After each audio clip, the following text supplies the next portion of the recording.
Welcome back to The Explainer. Today, we're unpacking something literally every business, big or small, has to master: the Contemporary Marketing Toolkit. Okay, let's dive right into this. Because let's be real, the marketing playbook has completely flipped. As our source material points out, the information technology revolution permanently altered how we shop and connect. And then 2019 hit. The pandemic locked in this massive paradigm shift, cementing the role of IT in how businesses actually reach us. This shift sets the perfect stage for the modern strategies we're looking at today. So, here is our game plan for this explainer. We're covering 6 main bases: the digital marketing core, the power of face-to-face, crafting brand experiences, engaging your internal team, location and direct strategies, and finally, the AR and VR future. It's a highly structured look at the high-tech and high-touch tools available out there. All right, Section 1, the digital marketing core. This is the absolute new baseline and foundation for any business operating today. Now, what's really fascinating here is that we usually equate digital directly with the internet, right? But digital marketing actually splits into 2 camps. You've got offline digital marketing using electronic devices without a web connection, like radio, TV, LED billboards, and yes, those telemarketing calls we all love to get. Contrast that with online digital marketing, which lives on the internet: websites, SEO, pay-per-click ads, social media, and ebooks. Both are essential digital touchpoints. But here's the thing. Digital marketing is totally a double-edged sword. On the plus side, you get this massive reach for incredibly low cost and effort, plus all the trackable web analytics you could ever want for highly personalized offerings. The flip side, you need highly skilled folks running the show, and you're constantly chasing the latest tech upgrades. Oh, and the scary part? One single unaddressed complaint or bad review, it spreads like absolute wildfire and can tank a brand's goodwill overnight. With all that digital firepower at our fingertips, it's incredibly easy to get lost in the vast data networks. But honestly, sometimes you just can't replace a firm handshake. What happens when digital hits a wall, when your customer needs more reassurance than a slick website can offer? Which brings us perfectly to Section 2, the power of face-to-face, or F2F marketing. This is all about bringing the human touch and genuine hospitality into a digital world. Face-to-face marketing is exactly what it sounds like: contacting people directly for in-person deals. It could be a planned meeting, a store visit, or just an informal chat. The source material shares this awesome little story about a marketing head for an antiques company who just strikes up a random conversation at a shopping mall. What starts as idle chit-chat suddenly morphs into this unexpected, organic sales pitch. It's all about capitalizing on genuine human connection and seizing opportunities in the moment. Looking at the present scenario, F2F is brilliant for sky-high conversion rates and building rock-solid loyalty. It lets customers clear up doubts right there on the spot, which is an absolute lifesaver if you're selling complex stuff like electronics. The catch? It is wildly expensive, meaning not every business can pull it off. It completely loses its magic if the audience size is too big, and frankly, it relies entirely on your sales team having what the text calls magical, enchanting communication skills. And let me tell you, that kind of charisma is really hard to scale. Okay, moving on to Section 3, crafting memorable brand experiences. Because let's face it, consumers are definitely not always rational, calculating machines. Sometimes we just want to feel something. This is the whole idea behind experiential marketing. The focus here is on creating real-time, creative, sensory experiences that build deep emotional attachment to a brand. It often lets customers actually play with the product before buying it.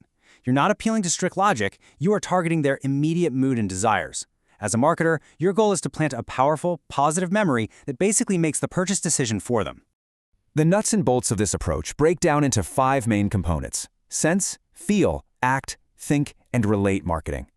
By engaging all a customer's sensory organs and really connecting to their heart right inside their own comfort zone, you can take someone who is just passively browsing and turn them into a raving brand advocate. The advantages here are absolutely huge.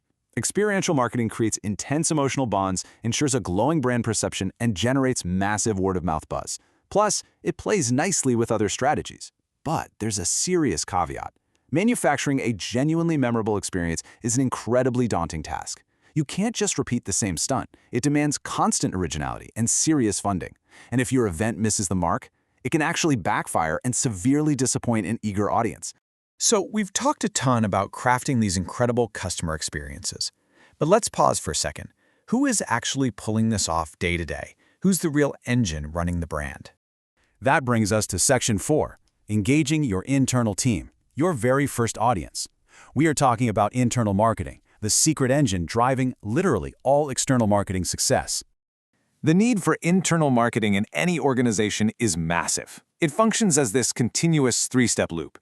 First, you align your employees with the company's core objectives. Second, you motivate them with far more than just a paycheck, so they actually feel a sense of personal responsibility.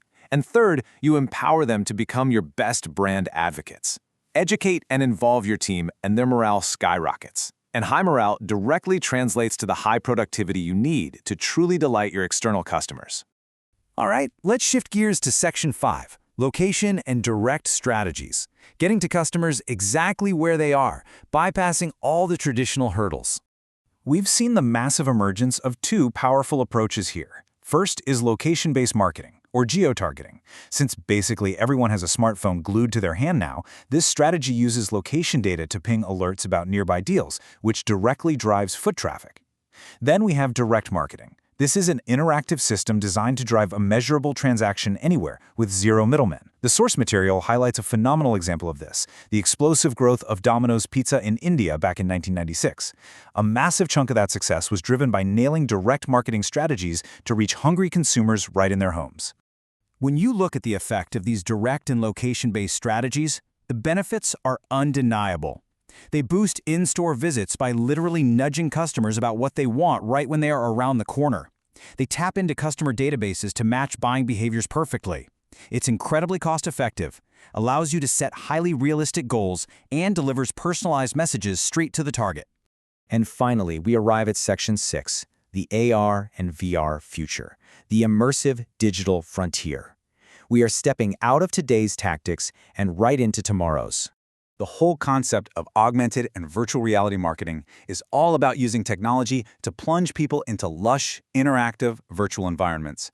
Think about how this amplifies everything we've talked about.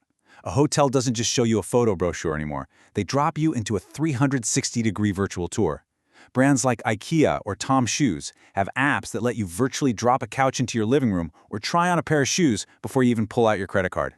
But of course, we have to talk limitations. AR and VR are mind-blowing, sure, but the hardware is super expensive up front.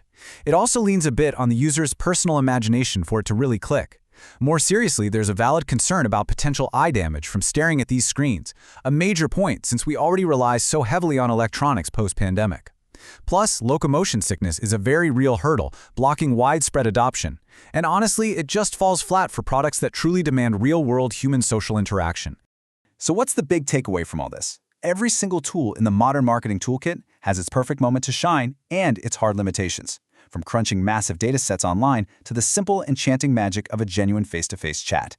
A master marketer knows exactly when to deploy a high-tech digital weapon and when to fall back on high-touch human connection to craft the absolute perfect brand experience. Which leaves us with one big question to chew on. From old-school face-to-face handshakes to fully immersive virtual reality, which of these modern marketing tools do you think is going to completely dominate the next decade? Thanks for hanging out with me for this explainer. I really hope it gave you a solid, structured grip on today's marketing landscape. Keep learning, and I'll catch you next time.